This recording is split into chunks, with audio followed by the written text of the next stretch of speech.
This episode of On the Line is presented to you by Living.fit, your one stop for all your fitness needs. Make sure you go download the app Living.fit today. Now here's the show.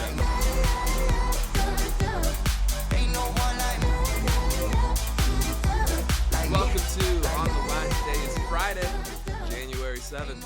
We got a great show for you guys. We have Cardale Jones coming up here in just a second. That was an awesome interview. For all you guys watching at home, make sure you hit that subscribe button. If you're listening to Spotify, Deezer, Apple, Stitcher, Deezer, whatever, make sure you hit that follow. After we wrap up with Cardale, we got a little bit of the NFL. I give my top 5 frauds that are currently in the NFL. After that, we talk a little bit about UFC. I just give my 5 cringiest fighters. Then after that, I mean, we're pretty much it. Nothing a whole lot going on, but here's Cardale Jones. We're here with one of the most the coolest story probably ever in college football history. It's Cardale Jones. Cardale, what's up? So obviously, there's no video for this. This is one of the first, but can you kind of explain why you are off video? First and foremost, thank you guys for having me. But man, I just got done wrapping up at the gym about an hour and a half ago, and I got hit in the face with a 10-pound plate. And today was one of those days where you really, athletes, we got those days where we really get after it and move some weight around, right? Today was one of those days, and it was the first day of 2022 for me. That's how training. And it kind of took it a little bit overboard and didn't have a clamp on the right way as I was doing a rep or something. And the weight fell off. So right in the face. I was about to ask, how are you just like throwing plates? Like instead of medicine balls, just throwing plates? But it sounds like you're just like unlucky. Yeah, unlucky. Like one of those things that happened that wouldn't have happened if you would have just gone through the basic safeties of, being around weights and stuff like that. So, but all good though. I can still see out this eye, but this cheek is nice and puffy right now. I feel like it's one of those things too, where you work out for so long, you're just like, nothing's going to happen. I'm chilling. Exactly. Yeah, Man. Get so casual about it. So I mean, like I'd be doing disservice if I didn't ask. So I got the 2 tweets, and then we'll get into your career at Ohio State and everything else. But I'm gonna ask about the first one, which is the hospital tweet. Is it true you really beat a kid 98-35? Beat the living shit out of him too. Yeah, I did. Yeah, no mercy, man. Tough love.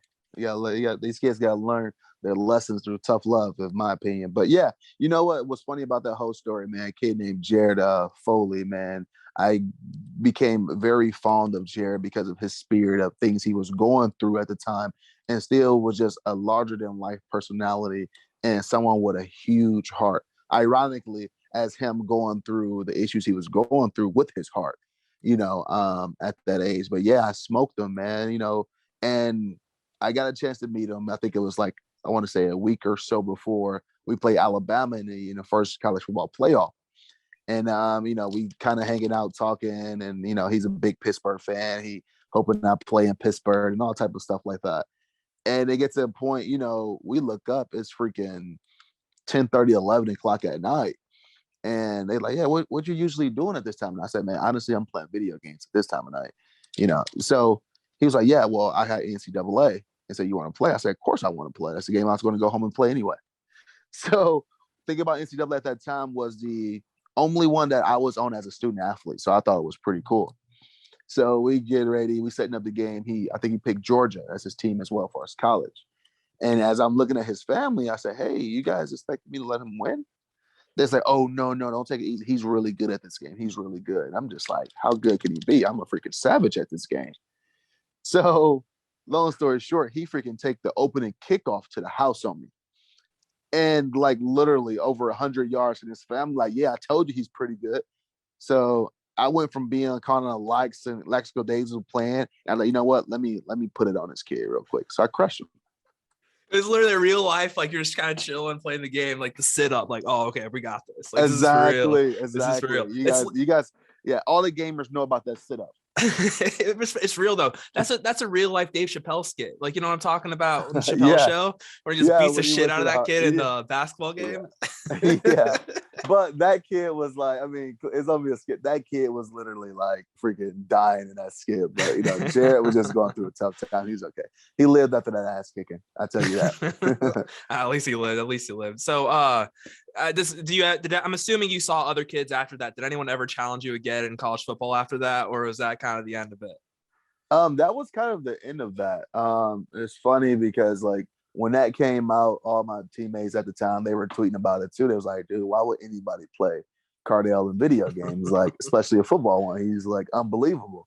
Right. So it's funny for them to be like, you know what? I can see Cardale really doing that because I mean he do it to us all the time. But no, I haven't got any more challenges. Jared actually challenged me in different games over the years of our friendship and things like that. But I tell him like, dude, I don't play hockey, man. I'm not playing that. Did he I ever want to get play a you? game. No, I'm like, I want to play a game. I got a chance on winning, bro. No mercy. I love it. Yeah. So I want to ask about the other tweet, the we don't go to school to play school or whatever. I forget the exact tweet, but everyone knows what I'm talking about. Do you take credit now for all the NIL talks and all these new deals because you started the conversation? You know what? I wouldn't say I started the conversation, but that tweet was such a immature kind of response for me for something that was going on with me academically at the time. I was really bummed out about getting like this B minus on like this exam that I spent a lot of time on and studying for. So that's the kind of the premise of that tweet because I was in a position at the time where I knew I wasn't going to play anytime soon. So I kind of always took academics extremely serious, but I mean, getting a B on, an exam that I spent like countless weeks on studying for, it just rubbed me the wrong way. And it was funny because I challenged the professor, like, hey, I think you graded this wrong. And, it was all this type of stuff. But just getting a kick on the NIL stuff, I had a huge impact on kind of getting a bill passed here in Ohio by being able to testify and get my testimony on college experience and getting this bill passed. So that's the part I'm gonna take credit for, not the tweet years ago for the world of college football now. Did they take a Buckeye away for that? Did they take a Buckeye away? Yeah, they take a Buckeye away from your helmet. Oh, this was literally, I want to say that early on in the season, but no, I didn't have any. I mean, if they did or didn't, I didn't notice it. I didn't have many. Did you get it? I know obviously you're not, as we said, like as a lot of people some people probably don't know, is like you're actually very focused on your academics. But did you have people like falsely calling you like another Johnny Manziel or a Johnny Manziel wannabe? Did you ever get kind of accused of that? Or like when you're in NFL meetings, did you get asked that kind of stuff? I mean, what's funny, that tweet happened so early on in my career, and I was still such I wouldn't say a nobody, but I was like the fourth, fifth string quarterback at the time. So it really didn't hold any weight other far as on me personally, far as like, what do people think of this kid? I think it was more so of a slap in the face to the university. Like, okay, well, if a backup player or a player that's not even playing, feel this way about academics, what does it say about the players that's performing on the field? So I think that negative light was more so on the university overall than me as a player. But I do remember going into NFL meetings, before I got drafted at the combine, and coaches bringing that up, and and other tweets over throughout my career. I remember Mike Tomlin's the first thing he said was like, "Man, I'm walking in the room. How you guys doing?" He's like, "Man, I hate your social media game." And I'm just like, okay, nice icebreaker here. I guess, but just being so vocal on social media at times where you wouldn't expect a player to be vocal in certain situations, I guess. That makes sense. Tomlin also is not he's not very keen of that kind of stuff, especially of late. Seems like his patience is getting tested almost every day. But I'd say, like, for sure. Yeah, like the NFL, I feel like that's something they have to bring up. But I do want to talk about your career at Ohio State. You were the last recruiting class for Jim Tressel before he got, unfortunately removed. And it's kind of funny looking back on how he got removed, just for tattoos and some really minor things. And you look at what's happened today and all this other stuff. It's ridiculous he's not back in the college football ranks. But what I'm going to ask about is you and Braxton Miller were the same class, but they had him coming early and you kind of got redshirted. So they kind of separated you two for like the stagnate the quarterbacks. Was it harder to wait or was it harder to go to the military school? I think it was harder to go to military school. That's a great question. I think it was hard to go to military school because it was such a huge like culture shock and changing environment for me overall, going to a situation where my first experience away from my family is so far away on top of the experiences night and day, and then also it wasn't like I can just call home or go home for the weekend because of the distance and the rules and regulations. You couldn't. So that was definitely a kind of a shell shock moment. I think my first one outside of high school, but then going into Ohio State as well, walking into a new coaching staff, I think that was another big, like, kind of shell shocking moment where you walk into a room or a building where no one knows you. I think from that coaching staff, only one guy stayed, and a couple of front office people. Luke Fickle was the guy who stayed, who knew of me, but he wasn't the guy who recruited me. And I remember sending him a few emails when I was in military school talking about how excited I was, to still come to Ohio State, and then, sorry for the departure of Coach Tressel, and a few other things like that. And I remember he sent me back a very, nice email saying like, yeah, exactly who I am. I introduced myself to him. I'm like, hey, I'm Cardale Jones. I don't know if you know, but I'll be there in a few months. So it was kind of funny for some of the things he responded back in that email. But literally, from my position coach to my quarterback, to my quarterback coach, to my coordinator, to the head coach, no one knew me, no one recruited me. And I would argue, even if they were at different schools, I mean, I didn't, I didn't have offers from those guys, so they wasn't even interested in remotely at different jobs. So my mindset was like, well, why would they be interested in me at this job with, being here with the Buckeyes? But definitely a different experience going into a situation and completely blindfolded. So did obviously, so as you said, Luke Fickell, big name. Obviously, you got Cincinnati into the playoff, but when you were going to Ohio State and based on your conversations off with him, did you ever expect him to be this kind of like big name coach? Did you ever expect him to be like this good at what he's doing? It's so hard to say that, you saw something coming or you expected this from a person when they have a lot of success in a short period of time. But Luke was always a great communicator.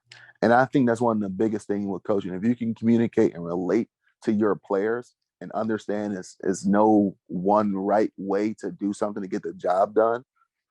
Every player, every situation is going to be different. Then you got a chance to be a great coach. And Luke is that type of guy. And you see the people that he has around him at Cincinnati that really believe in him, because a lot of those guys left Ohio State to go to Cincinnati with Luke. So to see that, to say that I saw this coming, not really, but I'm not surprised that he's this type of coach, the type of guy he is now. So here's kind of, so based off that, so you play at the highest level, obviously. I mean, you won a national championship, and you see Cincinnati is the first Group of 5 team to make the playoff. Obviously, They didn't win, they didn't cover the spread. If you want to go talk about gambling or whatever, but I mean, I think you can make a case that they, in terms of like what expected, they probably exceeded expectations for going against Alabama, who a juggernaut. I mean, would you say that they played pretty well compared to like Michigan State, team up north? They got blown the fuck out by Georgia. Yeah, I mean, it's hard to kind of like say, hey, Cincinnati loss was more impressive than Michigan loss. I mean, it's hard to kind of compare that type of way, but I think they definitely exceeded expectations, being in a position where no one thought a non-Power 5 team can be, let alone Cincinnati. So I think this is going to, boost their ability to recruit, boost their ability to know that, hey, this happened, it can happen again. But yeah, I want to say their loss to Alabama was more impressive than Michigan getting their ass blown out by Georgia. I mean, you can say that you're an Ohio State alum. You're supposed to say that, right? But sure, but a loss is a loss. You lose by 1 or you lose by 100. That's true. If you don't get that, if you don't get that victory, I think that's what you're going out there for. You can't say which one was better, which one was worse. But it was a good feeling seeing Michigan get crushed. Always is. When did you get the nickname 12 gauge? Because that's like, I've seen you talk about it and everyone's addressed it, but I've never heard you actually tell like how you got the nickname 12 gauge. It's one of my teammates. I want to say either Michael Bennett or John Simon. Both the two great teammates. And it started because I think I was a freshman at the time, a true freshman. And, after our winter workouts, we used to go in and do a little drill work before you have to go to class or whatever your schedule may allow you to do. And I would just go throw the ball as much as I can with guys and things like that. I was pretty much just an arm for some of the older receivers. Like, hey, throw this route for me and things like that. Not really trying to get any work with me. And I will always end my workouts by throwing some deep balls into the net. Sometimes, 50, 60, pushing 70 yards into the net. And I mean, throwing it that far that many times, I probably get 1 out of freaking 100 into the net. So those guys used to always be outside, getting there working as well. And he's like, see me throw it. And like Johnny's like, hey, grab this ball, huh? Throw it over there. Hey, do this. Hey, guys, watch this. Watch this kid throw the ball. So he was like, and I was a freshman, kind of like, oh my God, like, if I don't do what these guys are gonna say, they're gonna freaking rip my head off. So he's pretty much just doing it. And that's what made that's what one of those guys came up with the name 12 gauge. Oh, this guy got a strong arm like a shotgun. I'm like, oh man, and he wear 12, like, oh, 12 gauge. And he kind of just stuck from there. I mean, it fits. So let's fast forward to your junior year when you get into the Big Ten championships, your first game ever, your first game starting. Obviously, I know you're pretty confident in yourself. I know in interviews in the past, you said like you felt at times you were the best quarterback at Ohio State, but going into your first start, you can't bullshit me. You were pretty nervous though before that game, I'm assuming, right? No, not at all. Really? Not at all. I think it was more so I was more anxious than nervous. And I think sometimes I have athletes and just people period can get those two feelings mixed up. But I kid you not, I was more anxious than nervous because this was my first time that I've been able to play some significant football since high school, and being in a position where, if athletes say they don't pay attention to the media and what people say about them, that's BS. Because I was in a position where, all week hearing about, this kid's going to come in here and ruin Ohio State season because they hit the sweet spot at the right time. And now, you got to go in with a third string quarterback. Is the reason why he's a third string quarterback. He's not good enough and all this other crap. So I was in a mindset of wanting to prove a lot of people wrong and also wanting to go out there and prove to myself that I deserve to be at Ohio State. So I was more anxious to get the game started than nervous than like messing up or anything like that. Because, it's funny. I kind of shared a story with our coaches. I'm like, dude, I went out there and played so loose and so free because what you gonna do? Bench me? I was the only quarterback left. What you gonna do? Bench me? So that gave me a lot of confidence alone as well. Yeah, I mean, obviously, and then also you won 59-0. Like, I don't want to say that alone won you guys a national championship, but like the confidence you guys have of like winning 59-0 with your third string quarterback, like that confidence has to be all time, like never compromise. Like, because then going forward, like you beat Bama and then you beat Oregon pretty well. I mean, like that confidence you had after that Big Ten championship had to be unreal. Yeah, I think with the team we had, I think we was hitting the sweet spot anyway before. I want to say maybe 3 or 4 games before then, before JT got hurt. And that's the kind of pressure I put on myself because our team was hitting that sweet spot right at the right time. I think before the Michigan game, I think we played maybe Indiana. I really don't remember that well, but our offense, our defense was just clicking on all cylinders. And, I went into the game with a mindset, okay, well, if I go in here and we don't look as good as we've been looking the past 3 to 4 weeks, it's only one new change, and it's me. And don't be that guy. Mm-hmm. Don't be that guy to pretty much let the team down. And, all season to that point, we were talking about being able to do something special. And, if, in my opinion, if we weren't able to do so, it would have been because of me, because I was the only new addition to the offense and to the team at significant playing time. So just to preface, me and Harry, who we'll talk later, we're both IU alum. Did you guys at Ohio State just look forward to playing IU every year so you could beat the shit out of us? No. It's funny you guys said that. My years in college, we never beat the shit out of IU. We never. Oh, it was kind of competitive. It was competitive. Yeah, we never beat the living crap out of them. It was so funny. And one of the guys that I'm really close with, I play high school ball with him, a guy named Shane Wynn. He played at IU. He was a little receiver. He wore number 1 all his career. And I mean, he's a pretty fast, pretty good player. And literally, man, he was so, I wouldn't say bitter, but so like destructive that Ohio State didn't offer him a scholarship because he was a top receiver and stuff like that. And they told him he was too small. He will kill us every year. Shane will have close to 200 receiving yards on us every time we played them. And then the following weeks, he'd go back to his normal self. I mean, a pretty productive receiver, but nothing like when he played against us. But literally, we never beat them by, like blowouts every year we play them. Not like the past, like this past year, like you guys beat the shit out of us. This past year they got after them a little bit, but the year before that, I think you guys were up.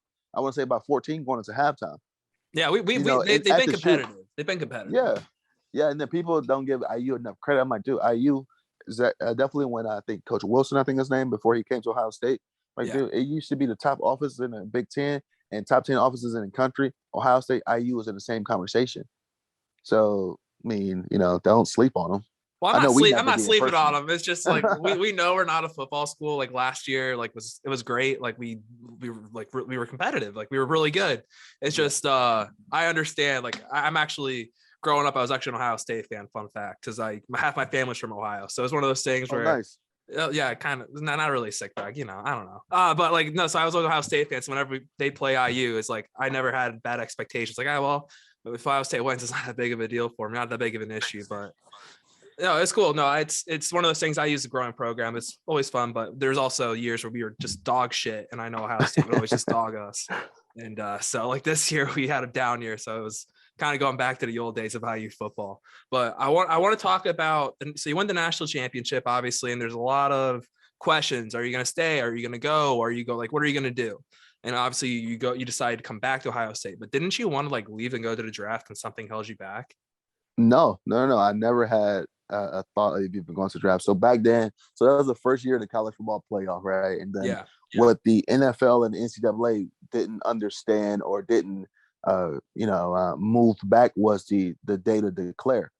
So we go out and play the national championship game. I think it was on a Monday or something like that. I think I can't remember. It's Monday. But It's always Monday. Yeah. yeah. So like then you had Wednesday to declare for the draft. Literally, Oh. Wednesday was the declared date that was always been before because you got to remember the year before was a BCS thing, and that game was always played like the first or the third. So Mm-hmm. players had like 10 to 12 days to decide they want to go to the draft. So I didn't have time to put my name into the draft portal to see what stock I would have or anything like that. So I remember playing the national championship game the next day doing a press conference and things like that, and they asking about the draft and are you going to declare? I'm like, declare for the draft? What? What are you guys talking about? It's like, yes, tomorrow. I'm like, huh? I'm still like on cloud 9 from the Big Ten championship game, and you guys asked me, do I want to declare for the draft right now? So that was insane. I remember flying back with the team, and that was all the buzz, and I'm just like overwhelmed at this point. So I drive up to Cleveland to be with my family, and because I didn't have class until that following Monday, so I was off Mm-hmm. pretty much that whole week. So I go up to Cleveland to be with my family and stuff, and I think that our offensive coordinator, guy named Tom Herman, he just took the job as a head coach at Houston. We just signed a new coordinator, a guy named Tim Beck. So he's walking into a situation like, holy crap, I might not have a quarterback in the spring because Braxton Miller switching positions, and then JT Barrett, he's still hurt, and then they hearing that I'm gonna enter the draft. So he's walking into a situation like, what is going on right now? So I remember a day or two later, because I pretty much turned my phone off and I was just hanging with family. I'm at my high school hanging out with these guys and my high school coach, and freaking he's like, hey, your coach is on the way here. I'm like, my coach who? He's like Urban Meyer, Tim Beck, and a guy named Ed Warner, who's the offensive line coach. And I'm like, what the heck they coming here for? And it was all about the draft stuff because I turned my phone off for those 2 days, and it's like we don't know what you're gonna do. I was like, no, I'm like, I don't know why you're making a big deal. I'm coming back to school. So it was never a doubt for me to really even have an opportunity to think about that because it happened so fast. But now with these guys now, I think that date is pushed back like normal 10 or 12 days. So the national championship playing on Monday. I think players that's going to play in this game going to have a week or so to decide if they want to go to the NFL draft. Then come down a little bit from that championship hype. So like the one question I have though for you though is this though. This is I don't think you've ever been asked this. Is so today, obviously the transfer portal is very active. You have like Caleb Williams out of Oklahoma, like he's in the transfer portal. You have all these high profile guys in the portal. If you were playing like today and you win the national championship and you're in this kind of limbo, I'm not sure if I'm going to be the starter next year or not. But do you think you would have explored the portal? No, not No. at all. It would have been because I want to put myself in a position to compete. My thing is this, I expressed this with my coaches, and we had this talk. I said, yeah, I definitely want to come back, but I'm not stupid. I know what's waiting on me. I know that JT Barrett's going to be healthy, the guy who probably is going to win the Heisman that year if he didn't get hurt. Then also our returning quarterback is going to get back, a guy who's probably had a chance to win the Heisman if he didn't tear his labrum in the beginning of the season, in camp. So long as you telling me I have a fair opportunity to compete, I'm good. I'm not going to say I want to leave because of competition. No. I think competition bring out the best in athletes and definitely in myself. So you tell me I have a fair opportunity to compete and there's no bias going to be held against anyone. And, not just me with being the quarterback that's won a championship, but these guys and the things they was doing before they was hurt. And that's what our coaches, allowed us to do. They allowed us to compete. And I was like, okay, cool. Best man win. And, those guys, JT Barrett, Braxton Miller, two of my still closest friends to this day, and we all took that same approach. I was gonna say, yeah, it's a little bit different today than it was then, but that's obviously the competitor. I mean, is it how hard is it though to compete with like your best friends though, to compete for like being a quarterback at such a high prestigious program? Oh man, it's extremely tough, but long as I think you have that mindset, you want what's best for the team, and you want what's best also for your buddy clearly. But it's kind of a bittersweet because the quarterback only one guy can play. It was tough, but I think it brought out the best of me and JT and Braxton. And Braxton went to switch his position that year, but it put us all in a position where it forced us to be uncomfortable, because now it was like, okay, well, I want to not just do what's best for me, but I want to do what's best for my buddy, and ultimately it's going to be what's best for the team, right? That's the mindset we kind of all took approach it. And then another aspect of just being a leader, being a guy, being someone that's competing with someone that you're so close with, is forcing them to have an uncomfortable conversation, or being, on someone when you don't want to hurt your buddy's feelings, and things like that. So we kind of all went through a lot of the same growing pains as leaders and as players at the same time. Okay, yeah, that clearly makes sense. So I want to ask one more question about Ohio State. And so obviously we talked about earlier, you were going to be a Jim Tressel guy, and you end up being an Urban Meyer guy.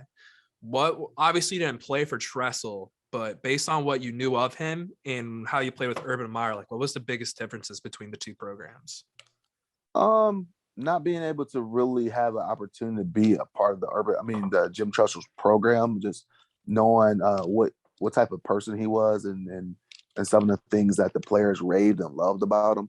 I just think his ability to relate to players and ran things as a more of a family style atmosphere. I mean, Coach Meyer ran things as a family style atmosphere, but just being around Coach Tressel, he knew everyone name. Coach Meyer knew everyone's name, but he knew about everyone's family. He knew if you walk through that door more than once, Coach Tressel know everything about you.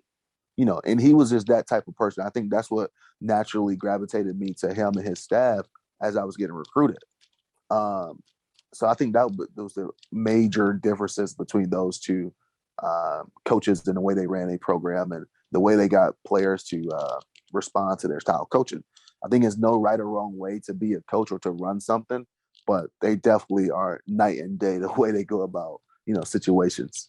Yeah, exactly. We don't want to go too far in on. I'm done with Urban. That's all I wanted to ask. But you obviously, again, you go into the draft, and after your college career, you get drafted by Buffalo, and this is before Buffalo is where they are now. What was the first thought when you get drafted by Buffalo?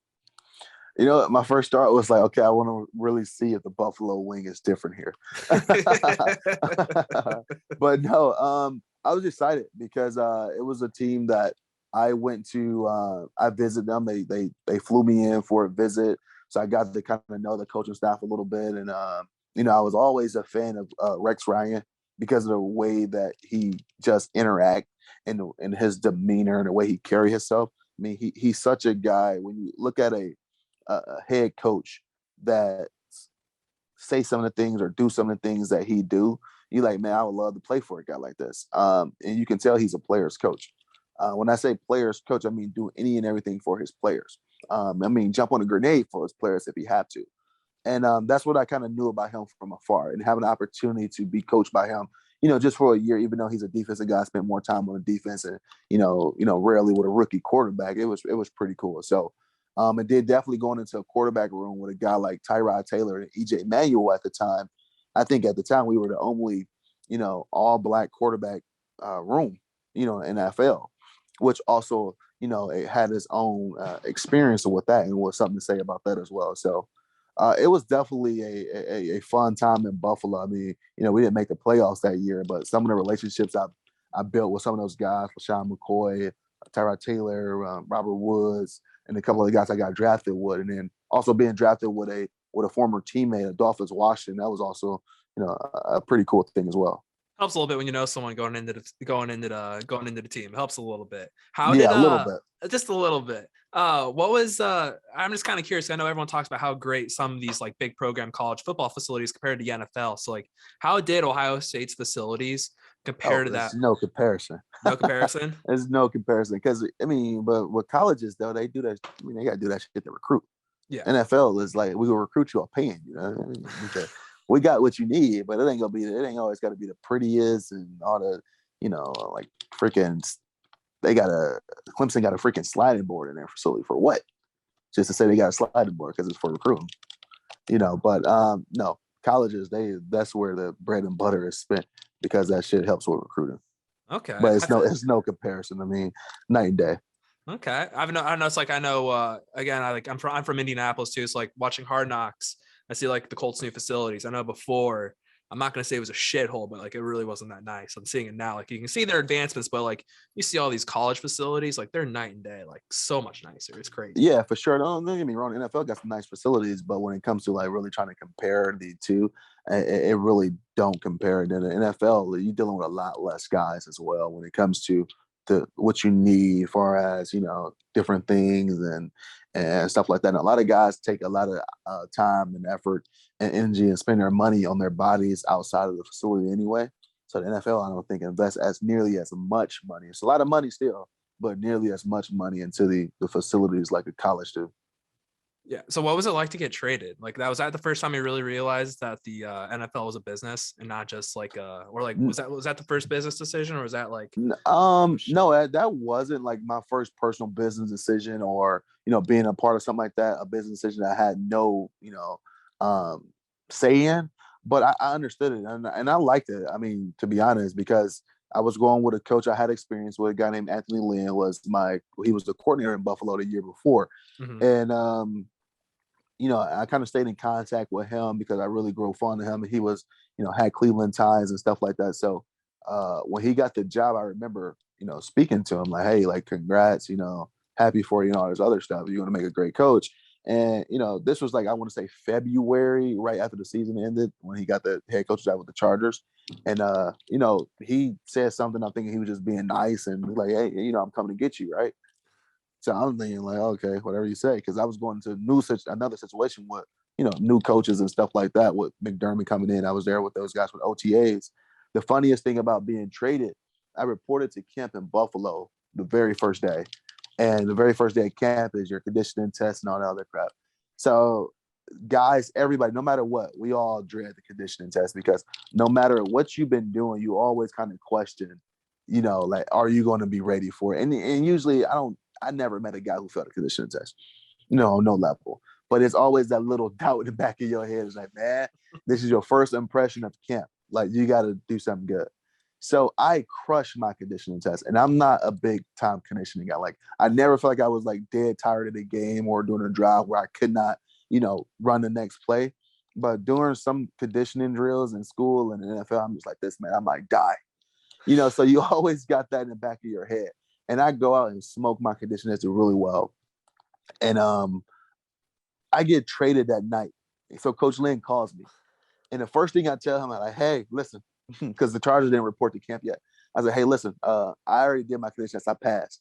Do I got to run y'all's? That was the only thing I was thinking about. I didn't think about far as where I'm going to live, what number I'm going to wear, what type of situation I'm in. I'm like, hey, do I got to run this conditioning test again, man? I literally just did this like 4 hours ago before you just gave me this call, buddy. So, but no, that wasn't my first time dealing with a business type decision. I had Did you no have to do parts the of. conditioning test? So I did. Oh Ironically, no. so Coach Lynn was late to the getting to the field because clearly he wanted to see all the guys do the conditioning test, and it was his first year as the head coach, so he was doing a lot of media before the team reported. And as we're warming up, and I don't know none of these guys yet. I was a big Phillip Rivers fan, and a couple of these guys, and I'm trying to get the head trim guy attention, guy named John Locke. And I'm like, yo, like, hey, yeah, I just got here. I did this already. Like, I'm trying to get his attention. But Leezy, we call him Leezy, is such a balls to the wall, no nonsense. Let's go. I ain't here for no excuses type of guy. As I'm trying to get his attention, tell him I'm running conditions that he think I'm trying to say, hey, how you doing? He's like, hey, how you doing, man? New guy, huh? Like just completely not even like trying to acknowledge more what I'm trying to say. So our conditioning test in LA was these things called 300-yard dashers, which is no joke. And 300-yard shuttles. And it was three of them. You had to make them all in a certain time. And I had to run too. Before Coach Lynn finally saw me and said, hey, Cardale, what are you doing, man? You already just ran this. And when I say from that flying across the country, so from running the conditioning test in Buffalo to flying across the country to having about 12 hours of rest to run another conditioning test, I didn't get my legs back under me for the whole camp. Like my legs were killing me. Now it's funny because I actually remember my first play. It was a naked, which is a fake rollout. I mean, it's a fake to the running back, and you roll out throwing the ball on the run. And my legs just wobble and just give out as I'm rolling out. And I'm just like, this has got to be the worst first experience you can ever have on any level of anything. Like my first thing, I'm rolling out, and I just fall just like somebody like a sniper shot me. Oh, so it was horrible. No, that sounds brutal. Want to once again thank the sponsor of the show, Living.fit. It's that time of the year again, and Living.fit is your spot to help achieve all those New Year resolutions. Living.fit is a health and wellness company that will help you achieve all your goals, from building muscle, losing fat, and maybe trimming up that dad bod you've been accumulating over the years. Not only are there workout programs, we can help with your nutrition and build out your home gym. If you're a trainer looking to get certified in kettlebell or battle rope movements, we're the place to be. Make sure you go visit the website or download the app Living.fit today. Now back to the show. Let's move to the XFL. So first things first, like how cool was it to play in the XFL? You know, it was fun. It was a good time. I think what I liked about it the most was just being able to be the guy for organization. And we were rolling. We was hitting our sweet spot right around the time that COVID kind of shut everything down. I think the thing I hated about it the most was the live interviews on the sideline. Oh, yeah. That was the worst thing imaginable. I don't know what you guys do for a living outside of, this, but imagine being in the office and you didn't hit imagine being in sales and you didn't hit that goal for the quarter, and your boss just ripped you for it, then someone just stuffed a camera in your face and say, hey, how do you feel about that? How you feel about that this quarter? And it was like that. I remember when our kicker had a chance to be the first one to score points at the XFL, the new launch, and all this other stuff, and he missed the field goal. and he's sitting right next to me. It was right. I thought to him, hey, don't worry about it. We be good. Blah blah blah. Whatever else said. It's a camera right in his face. So how you feel about that? So how you feel about that miss, buddy? He's like, excuse me? And these were all live interviews. Like, I remember a guy out in LA, I forgot what player it was, but LA was getting crushed. I think it was like week 2 or something like that on the ground. And the guy was a D lineman. And the reporter had random, like, as soon as he get on the field, he got a live camera in his face. Hey, what are you guys going to do about this? Whatever. And he's like, man, if you don't get that shit out of my fucking face, like live TV. Like, so I was just like, man, that's brutal, man. And then, that was the worst part about it all. I think the live interviews on the sideline. I think no player that I ever, encountered with the XFL or my team or any other team likes that. I'm gonna say that was built for like fans. That was exactly. Never built for the players. Like that was punishment. Exactly. I think they try to give the fans a little bit too much access. I mean, I know they were probably loving and all this other stuff, but like at the end of the day, like I remember it was forcing you as a player not to be yourself on the sideline, because you don't know when your mic is going to get cut on. You don't know what foul language is going to get picked up on, or what tips of coaching is going to get picked up on. Because I know personally as a quarterback, what I do with, how I watch film, I always go watch the TV copies first, because the TV copies, you can hear certain things. Like that's how everybody know Peyton Manning, Omaha, or something like that. So you can hear certain checks what the defense is saying. So I try to go listen for that. But the XFL is like everybody had a mic on and you could hear normal conversation, which because I kind of looked at that as a disadvantage, because now when I'm making checks and I'm making calls in line of scrimmage, now that these guys do the same thing I do, now they know what they mean. So that was a kind of all of that. But I remember, I think our last game, I ripped this mic and everything off of my shoulder pads and left it in the locker room. And I never knew the mics had GPSs on them too, so they knew who Mike was with. So there's like, hey, Cardale, did you change your shoulder pads? It's showing that your shoulder pads is in a locker room. I'm like, oh yeah, I changed my shoulder pads, but I really just ripped the mic out. But that was the first time I was able to really be myself on the sideline and coach up guys the way I wanted to coach them up. I feel like, how is it like playing with those battery packs for the microphones too? I don't You know don't feel why. it.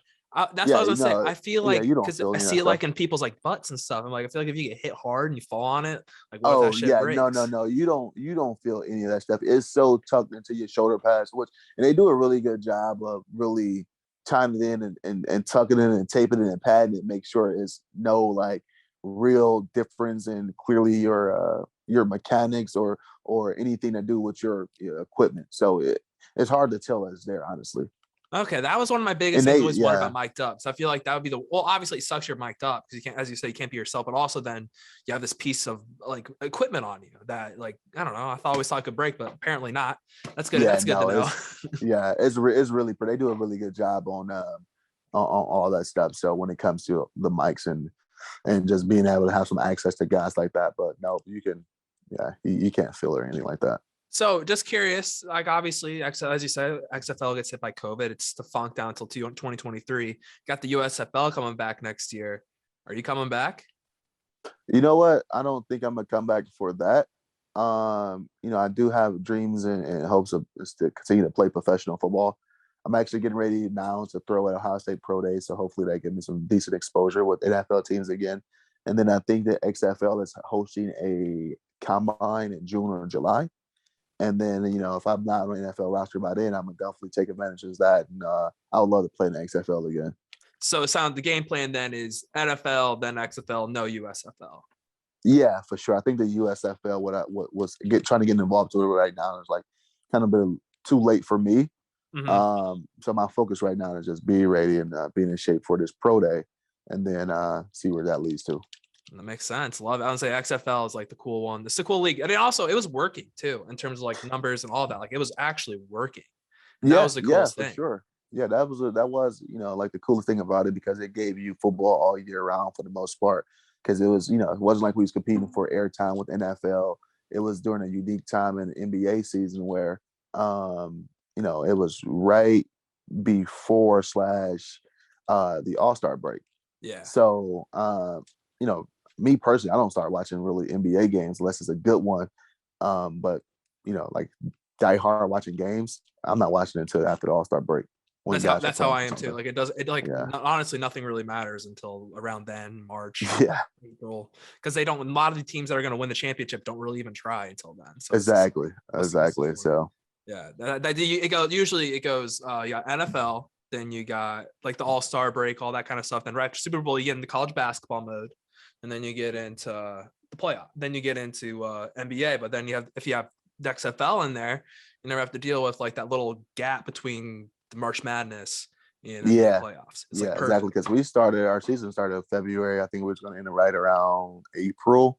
Yeah. So right around then you start getting more NFL buzz about the offseason, because players are going back to OTAs. You got the free agent signing buzz and all that stuff. And the XFL also worked too, because I know obviously, unfortunately, you didn't get the contract with the Raiders, but you got to try out though. So like the XFL is working. It was working. For sure. Then you got a few guys that from a lot of XFL teams that's on NFL rosters. Like, last year I was extremely excited for PJ Walker, who we was going to end up clashing with in the championship, Houston versus DC. He was a quarterback for their team. I mean, he was probably, the way he was playing, he was probably going to win the MVP of the XFL.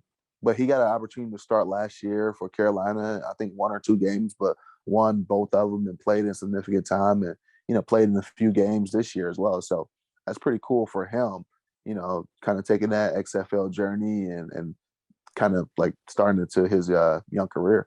It's just further proof for guys like you that like there is still a chance. Like it's not just because you're out of the NFL doesn't mean the career is over. There's always a chance to get back into it. And also Tyler Heineke. Heineke wasn't even a starter, and now he's starting for Washington. Yeah, he's like, a backup in the XFL. Yeah, exactly. He wasn't even playing. Like that. It's wild. Like these opportunities are you can't take them for granted. Got to take advantage of them. So I totally agree. As I said before, my friend here, Harrison, he's my intern. He hasn't talked this entire time, and there's a reason. So what's going to happen now is he's going to ask you a series of questions. And the way it works is if you don't like the question, you have to tell me you don't like the question, and then the segment's over. So I'm going to go ahead and just, you can say that whenever you want. So Harry, go ahead. You are free to speak. Yeah. So basically, also, this is just, Tommy took the meat of the interview. So this is just going to be like random questions coming off the top of the dome kind of thing. Okay.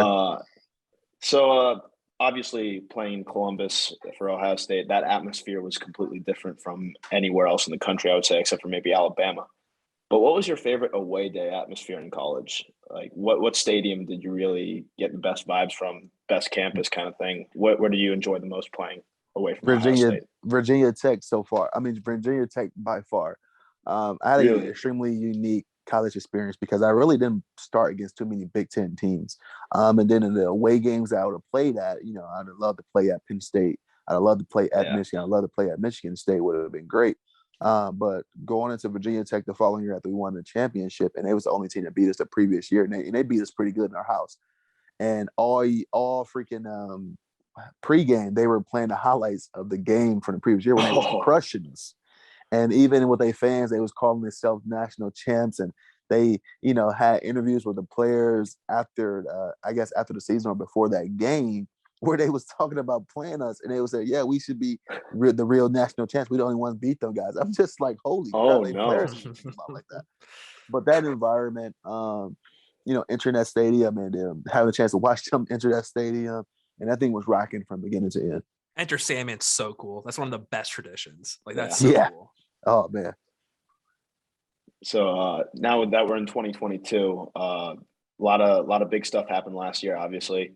But let's go for entertainment focus real quick. What was the best album you listened to last year, and the worst one you listened to? Oh, that's a great question. I think the best album I listened to last year, because I think it came out right at a time where I was kind of, I wouldn't say transitioning to life after football, but starting to focus on other things I was interested in. And it's such a mellow thing, and it's kind of smoothing, I want to say, some of the songs. But the Weeknd album, I don't even know what it's called. Oh, yeah. And then I think the worst one, I wouldn't call it the worst, just saying I don't listen to as many as songs on that album. I would have to go with Drake's. Just because I only have like two or three songs really, like 2 or 3 songs I really like off the album. It was not good. I'll say it. It wasn't good. There's only a few songs I like on the album. I mean, clearly more Donda than the Drake album. But, I would have to agree. I really thought that the Drake one was way too overhyped. Here's a take real quick. Knife Talk would have been so much better if Drake didn't rap on it. Exactly. If it was just a 21 Savage song, it would have been ridiculously good. Chef's kiss.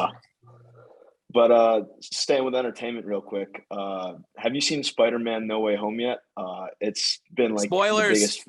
No. Spoiler free. Listen. I'm not gonna be the spoiler guy, but yes, I actually saw it twice in theater, like 2 days back to back. So I am the super Marvel fan, so I'll be about all of the Marvel movies. Funny story about a Marvel movie: when Endgame came out, I was out in Cali. I was playing with the Chargers, and I lived in a city called Irvine, and the Spectrum Center was like a huge place where great movie theater, great shopping, great eating.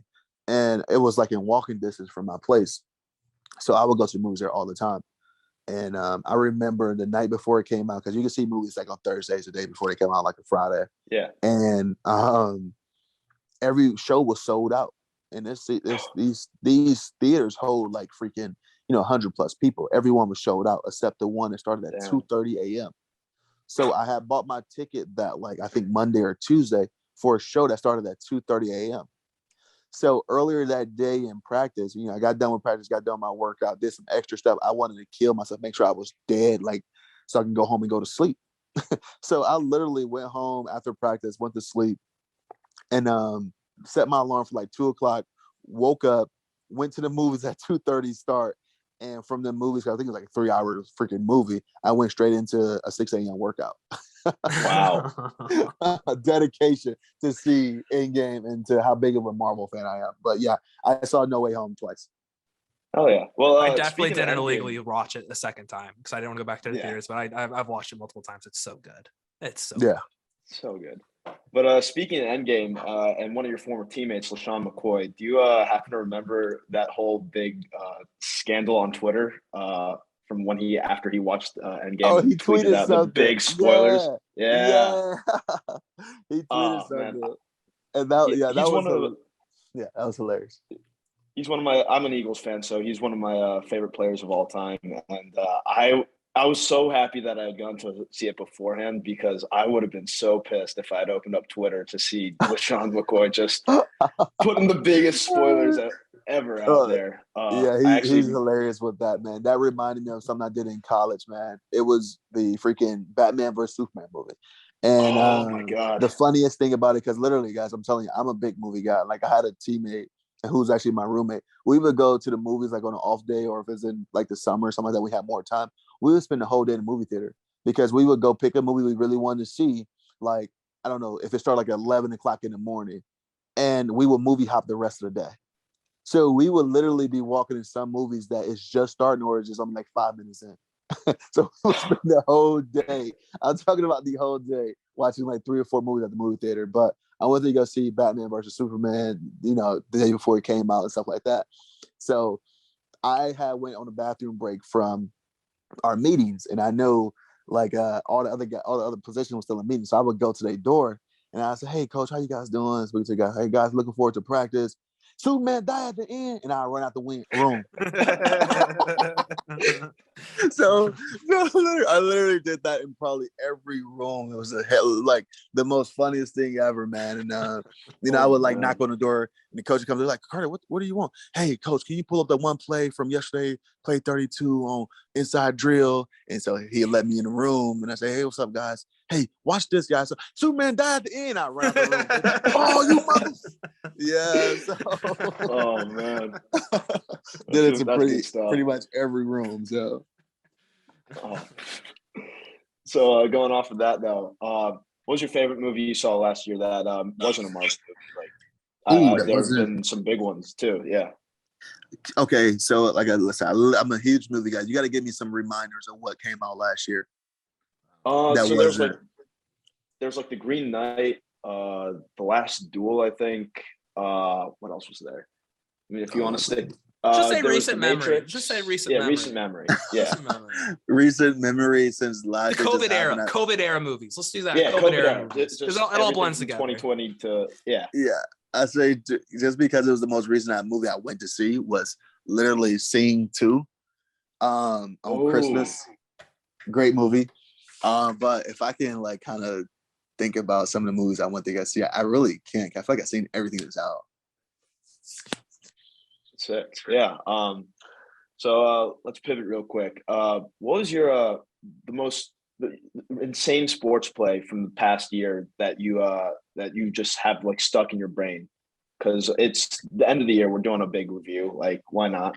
What was the favorite thing you remember watching last year? Just that made you say, "Wow."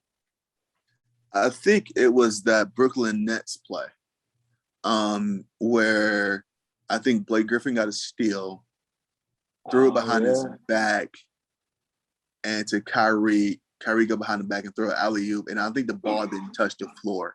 And I think it's going to be in the running this upcoming ESPY for Play of the Year, cleared last year.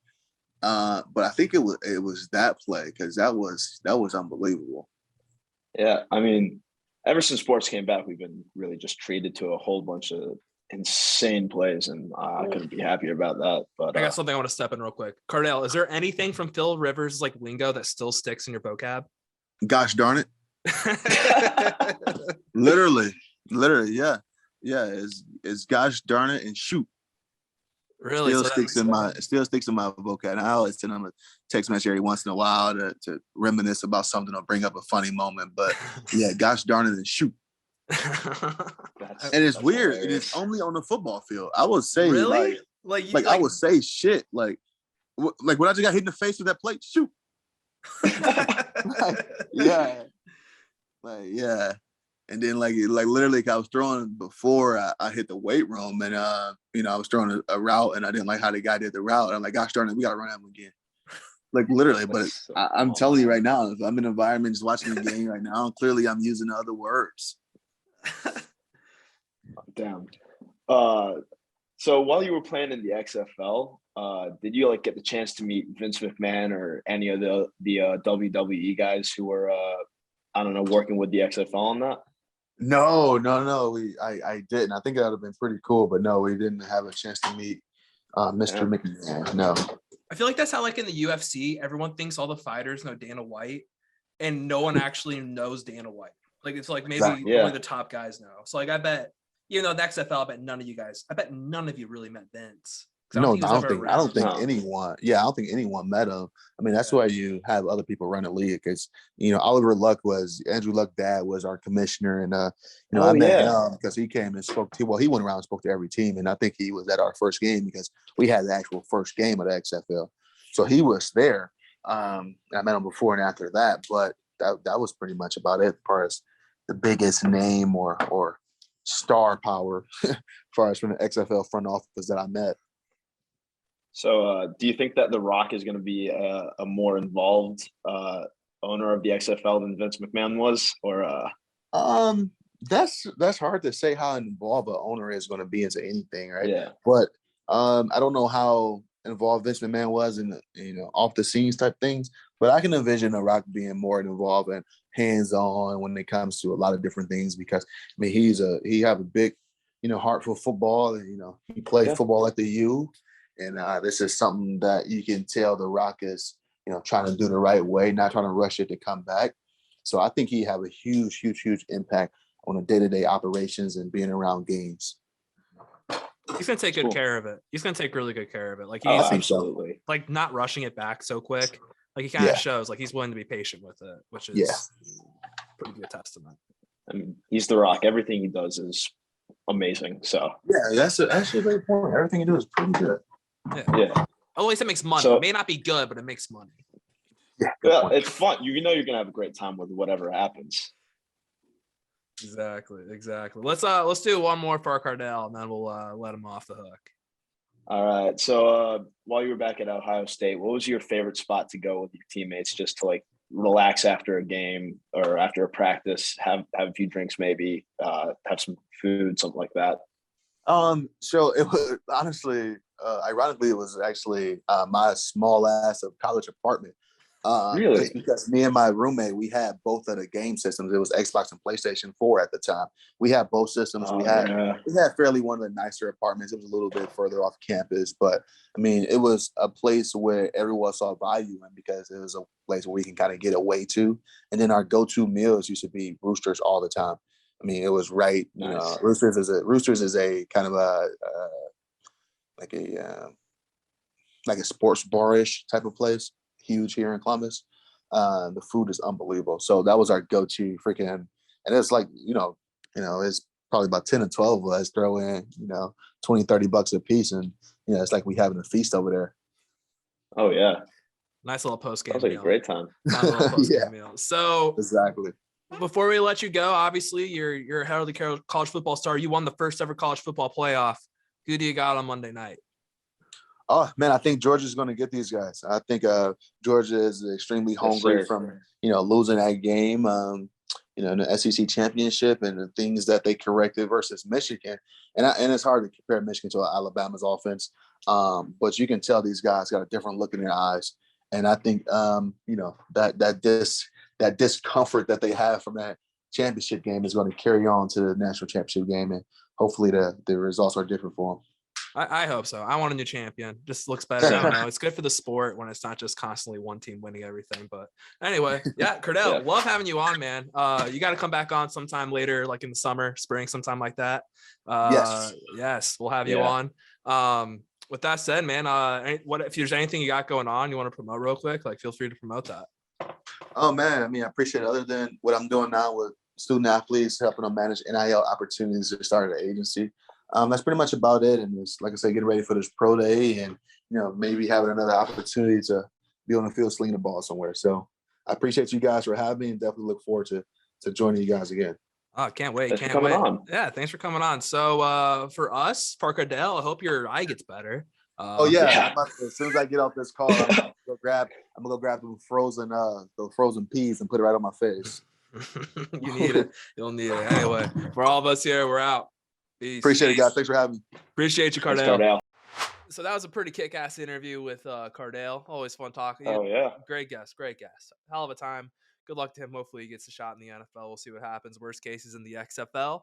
But Should still be fun as hell. Will be fun as hell. Hopefully, they don't get him as many microphones in his face. I hope he gets to get to be himself a little bit. But as we said before, we got a fun show. Let's just go ahead and get right into the NFL.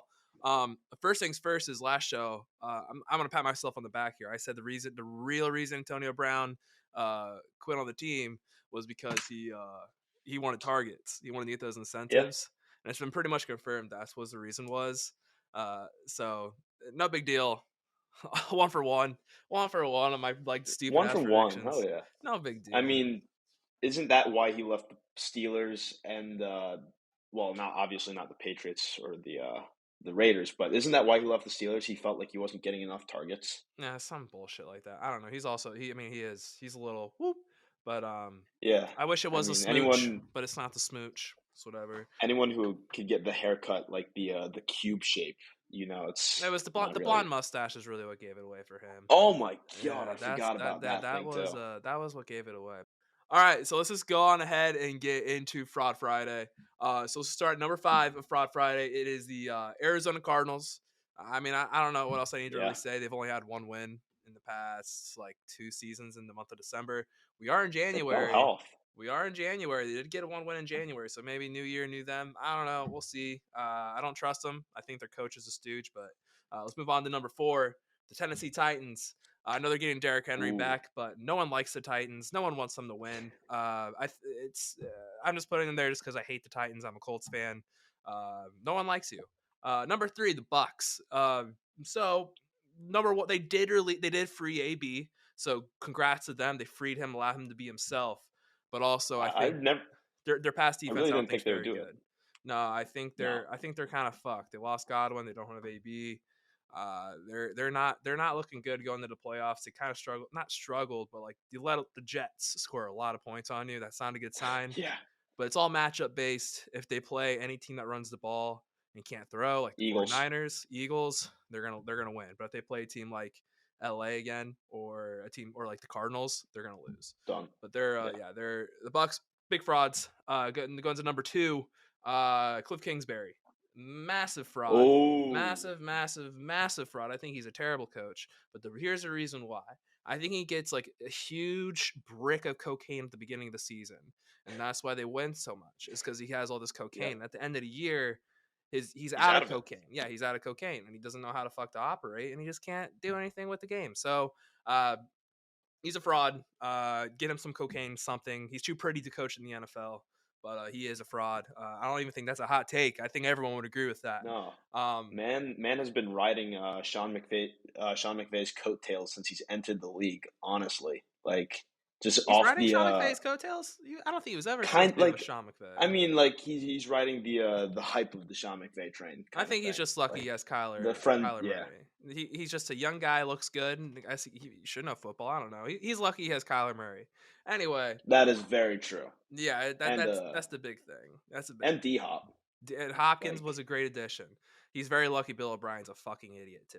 So yes, maybe the biggest fraud in recent NFL history. Bill O'Brien. Here's the real biggest fraud in the NFL. Jackson Mahomes, massive fraud.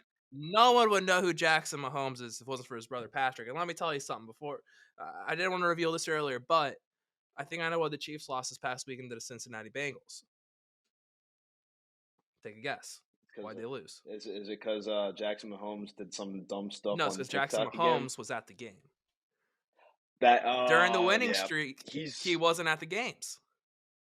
There is a coincidence. He is a fraud. The only person who can beat the Chiefs and Patrick Mahomes is his brother. So massive fraud. He just also the bar thing in Kansas City. If no one saw that was the funniest shit hilarious. In the world. Oh my god. Oh my Lord. He thinks he's way too big for his actual ego.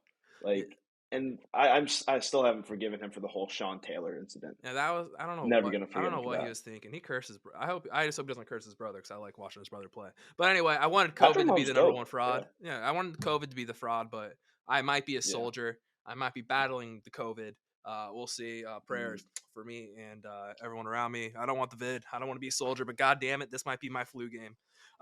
So again, as I said, I was 1 for 1 on takes. This is number two for Yep. takes. Yes, on Tuesday. So Sean Strickland's going to be a breakout MMA guy. You're going to know Sean Strickland's name. And I'm on to something here. Yesterday or 2 days ago, technically, he released footage of him sparring with his partner, and he knocked him the fuck out. Not only was he knocked Damn. out this guy was like significantly smaller than him. Like he had no business going that hard on that guy. But hey, that's what you do when you get into sparring sessions, and he was very proud of himself for knocking out his sparring partner. So this is just You the lose beginning. yourself in the moment. No. Like, Like he was like hours later. He's like, I'm very proud of myself for knocking this guy out. So oh, he is a psychopath. Just remember, like I think this is a shtick. I think people are catching on. It's not really him, and it's a shtick like Colby Covington. But he needs to continue yeah. doing it because it pisses off a lot of people, and I think it's very funny. So that Everyone leads, loves a good. yeah. Like, Everyone everyone loves a loves a good bad psychopath. guy. Yeah, Yeah. you gotta love the villain. So let's go. Exactly. Speaking of the villains, these are some guys I think try too hard to be villains, or they're not who I want them to be. And this is the 5 cringiest fighters in in UFC MMA in general right now. So at number 5, some people will say this is bullshit. He should be one of the 5 like coolest breakout personalities, and it's Hamzat Chimaev. Hamzat tries way too hard to be a beep. He just says the same shit. He just says, I'm going to eat you. He says, I'm going to drown you in waters, blah, blah, blah, blah, blah, blah. All right, cool. We get it. You're trying to be Habib. He's not Habib. So if he changed it up, I would be with it because he is pretty gangster. He's a really good fighter. He's probably going to be double, triple champ. I don't know. But he needs to learn to be himself and not try to be Habib. Gets kind of annoying. At number 4, sober Conor McGregor. And I'm only putting sober Oh, Connor here because I love coked out drunk Connor. He is the that's the funniest best guy in the Connor. game. Sober Connor, he's not a bitch, but he's too nice. I need mean, drunk, coked out Conor McGregor. That's the only reason he's number 4 is just when he's sober. Number 3, Yeah. Giga Chikadze. All he does is say, I'm going to kick the shit out of people. I don't know. He's kind of annoying. Just keeps calling. I don't know. I hope Calvin Cater, potential friend of the program, knocks Giga the fuck out next week. Anyway, number 2 on this list, we're getting close to the end. The Dana White Dick Riders. So if you're on MMA Twitter, you know exactly who I'm talking about. Doesn't matter what happens in the UFC, they ride his dick. So yesterday, technically, the UFC raised their prices to $74.99 per pay-per-view, which is fucking bullshit. Anyone who thinks that was a good idea, for anyone not a suit at the UFC, you're a Dana White dick rider. Get off his high horse. He doesn't care that you're defending him. So like, just chill out. But no, they are huge. They are Goddamn. very, very, very cringe trying to kiss ass to Dana White. Sometimes you got to disagree. This takes me to number 1 on the most cringe UFC fighters in the UFC MMA. That is Islam Makhachev. Islam is a little bit like Hamzat, but he also doesn't know how to actually shit talk. I will preface this. I'm gonna be nice. I've seen him like in non like scripted scenarios or non like Twitter stuff. He's actually a pretty cool dude. But when he starts shit talking, or Ali Abdelaziz starts shit talking, it's pretty fucking stupid. I wish he would stop doing it. Just be yourself so you're not cringe, and we can at least deal with the fact that you're going to be the lightweight champion. And I just don't want to have to suffer through another very cringy fighter. Again, honorary fighter is Henry Cejudo. Unfortunately for everyone, he is currently unactive. Hopefully, he gets to fight when Volk and Max is over. We get to see that fight with Volk in Cejudo, just so we can see Cejudo get knocked the fuck out or finished. I don't know. We'll see. But he'd be on here, but he's not active. Again, you have to be active to be on these lists. We'll reach back on these here about May or June. But those are the 5 cringiest fighters of 2022. We'll see where it goes from there. So anyway, Keep an eye out for that. keep an eye out there. See how much they make you cringe. See how much you just want to like cut yourself just from seeing them talk. Anytime they grab a microphone, you fucking hate it. Goddamn. So yeah, that's all we got really for the UFC. Today they released a couple more fights. Just obviously, as I said a minute ago, like Max versus Volkanovski, 3's happening.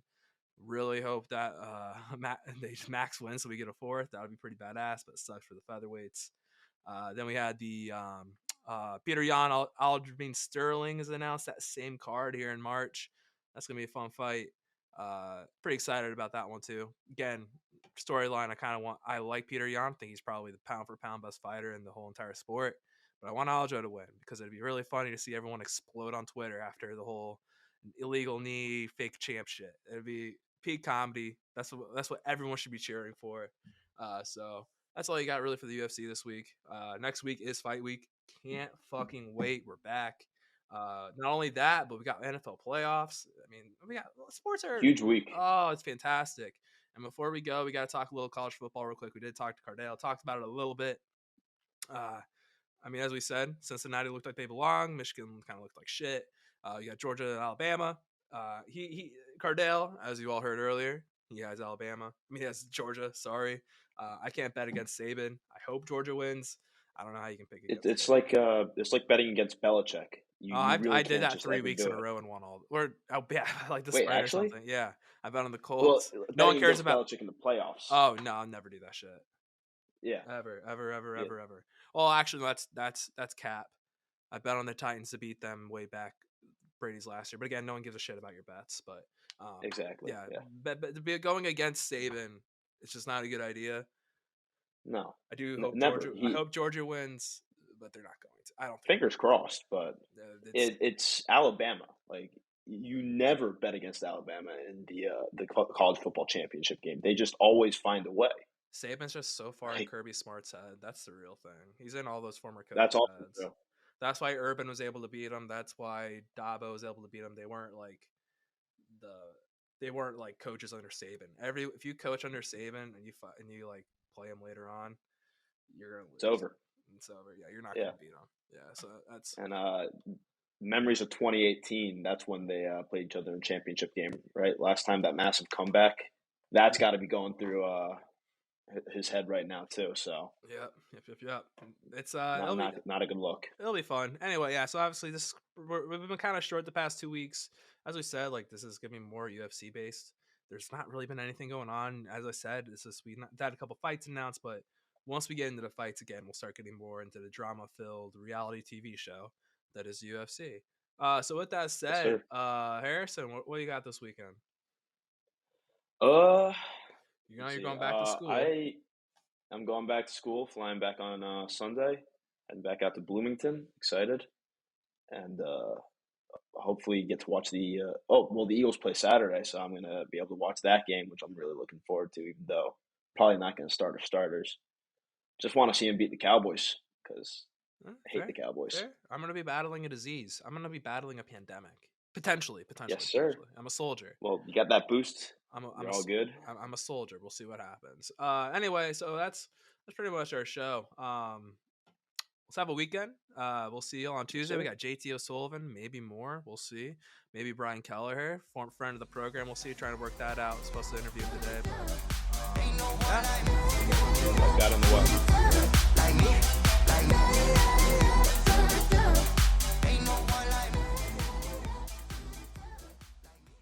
Thanks for watching. Thanks for sticking around with me all the way to the end. I just want to once again thank the sponsor of the show, Living.Fit. If you're looking to better yourself, make sure you go to download the app or visit the website Living.Fit today.